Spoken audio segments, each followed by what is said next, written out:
SmackDown के episode में blood line को लेकर काफ़ी बड़ा सरप्राइज देखने को मिला, जहां सोलो सिकोआ ने चौंकाते हुए जिम्मी ऊसो पर बुरी तरह से अटैक करा।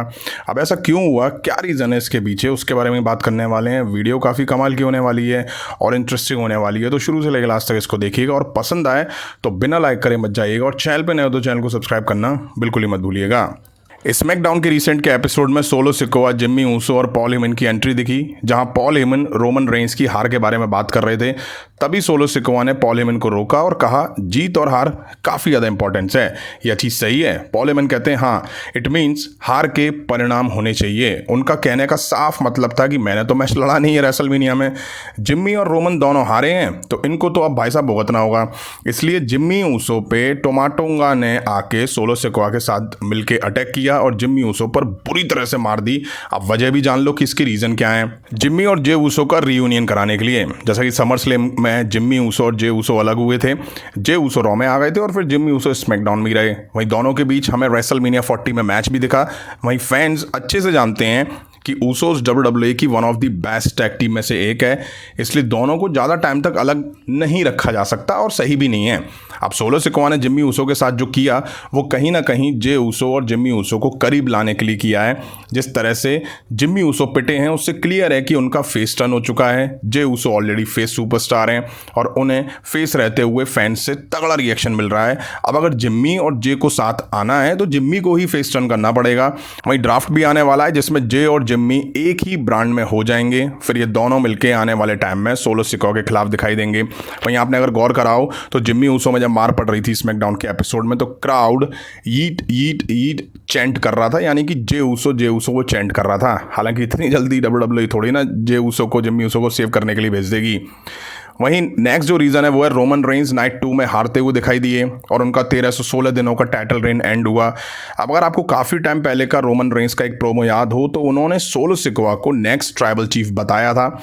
जिम्मी ऊसो की भी रेसलमेनिया 40 में हार हुई और इसलिए ही सोलो सिकोआ ने जिम्मी ऊसो को फैक्शन से बाहर करने का फैसला लिया, वो भी बिना रोमन रेंस से पूछे हुए।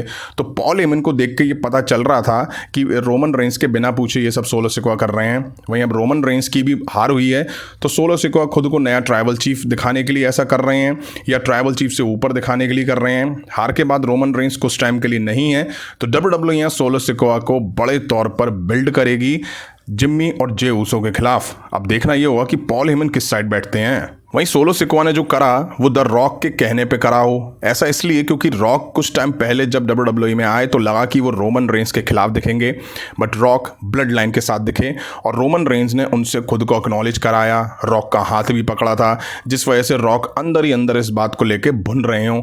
वहीं आप लोगों ने देखा हो तो जब रॉक ने 2-3 बार रोमन रेंस को एक्नॉलेज करा तो अंगूठा खोल के, थंब खोल के एक्नॉलेज करा। और अब तो रोमन रेंस की बड़ी हार हुई है तो रॉक पे मौका है खुद को रोमन रेंस से बड़ा दिखाने का। वो इसलिए क्योंकि नाइट 1 में रॉक ने कॉडी रूट्स को पिन करके जीत दर्ज करी थी, तो वो तो कह सकते हैं कि भाई मैं तो जीता था। तो आने वाले टाइम में ये दिख सकता है कि सोलो सिकोआ रॉक के ऑर्डर को फॉलो कर रहे हो। वैसे भी जिम्मी ऊसो पे अटैक के बाद बैक स्टेज पॉल हेमन से टोमाटोंगा कहते नजर आए थे ट्राइबल चीफ ऑर्डर। अब कौन ट्राइबल चीफ? रोमन रेंस का तो ऑर्डर नहीं होगा, क्या सोलो सिकोआ का कोई ऑर्डर दे रहा है या सोलो सिकोआ खुद ट्राइबल चीफ अपने आप को मान बैठे हैं? इसका मतलब ये भी है कि आने वाले टाइम में सोलो सिकोआ रोमन रेंस को भी निशाना बनाएंगे, उनको भी नहीं छोड़ेंगे। तो ये कुछ सॉलिड रीजन है सोलो सिकोआ के जिम्मी ऊसो पर अटैक करने के। वहीं ब्लड लाइन में इतना बड़ा उठापटक एकदम से देखने को मिला है तो उससे क्लियर है कि अब हमें ब्लड लाइन के दो जो फैक्शन है वो देखने को मिलेंगे, एक फेस होगा और एक हील होगा। अब ये फैमिली, समोन फैमिली आपस में ही उलझती हुई नजर आने वाली है, तो चीज़ें बहुत ज़्यादा इंटरेस्टिंग होने वाली हैं। उम्मीद है वीडियो आप सभी को ने यहाँ तक देखी है तो पसंद आई होगी। अगर अभी तक लाइक नहीं करा तो लाइक करें, चैनल पे नए हो तो चैनल को सब्सक्राइब करें। मिलता हूँ जल्दी नेक्स्ट वीडियो में। Thank you.